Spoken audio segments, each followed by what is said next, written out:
Who want to catch it? Tremaine Weaver knows what it's like to live life on the streets. Take stereos, break into stores, steal stuff. I was just running wild. I used to always get in trouble with the law. He says his unstable home life was to blame. I never really had no real friends or nothing like that. Everybody I already had was like either always wanted to do something that was illegal or always wanted to gang bang on the streets. Cars that take too long. Then he met Richard Harris, a former felon turned community activist, who's also seen his share of street life. And I was always around guns, gangs, and drugs. And I seen the first person in my life killed when I was 9 years old. While serving a 9-year sentence, Harris decided to turn his life around.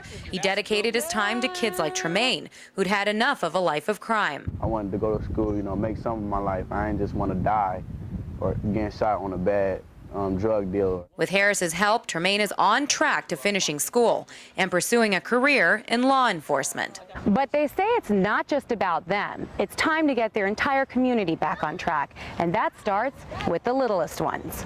All the potential that I see could vanish in an instant if we don't have some kind of intervention and prevention. Some of the kids need a chance. Some of them just need one-on-one talk to, just like I did. And they say Green Bay is a community worth saving through community walks and outreach efforts. It's the best place I've ever seen for young people to be in my entire life.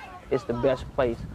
In this community, if there is a need, the resources will be coming because that's what saved me. Oh, see, that's a good one. Concern fills their faces as these men listen about life in a gang. To tell you the truth, I'm not going to reach my future. You expect that in cities like Chicago, Milwaukee, where violence is commonplace, but to hear it in Green Bay is horrifying. Richard Harris and Pedro Hernandez work with gangs. We teach them that there's something more to life than the gangbanging. But getting out isn't easy. You have to have a support system. You need to be able to get with somebody that can assist you in replacing that particular lifestyle. Some kids say there's no point in getting out. Once you're in, you can't get out. People always see you as a thug. Harris and Hernandez say giving up on these kids is not an option. Criminal activities is what gangs are about. Estimates from law enforcement would say over 40% of the crime in Green Bay is gang related. However, not all of these kids are lost. I'd like to go to school, get a diploma, get a good job. Hearing that makes the hard work worthwhile. More to me, more important than anything, I enjoy proving to people that they're wrong about these kids. Diana Alvear, NBC 26, Green Bay.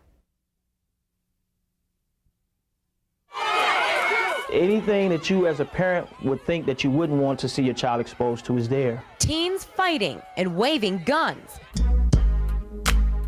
In homemade movies set to music. It glamorizes the lifestyle of gangs and violence. Now these DVDs are here in Green Bay in the hands of teens. A parent happened to go into a child's room and saw the child watching this video and asked where'd you get it from?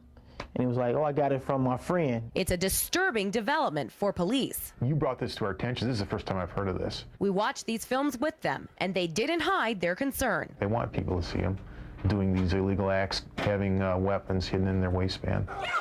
They worry kids will only see the glamorous side of gang life. But they don't see the end result of these dangerous activities. They don't see the dead kid, the 10, 12, 13-year-olds that are shot. But keeping these films out of kids' hands could be difficult. A quick search brings them here to realfights.com. It's a site that sells these DVDs to anyone who will pay. Somebody here, a young group of people, will decide to duplicate that violence and thinking that they'll get on TV. He's hoping exposing these films will put parents and police on notice. I am going to alert our community police officers in the neighborhoods, especially the ones that work around the schools, that this is something that's out there. Yeah, we are going to look for this.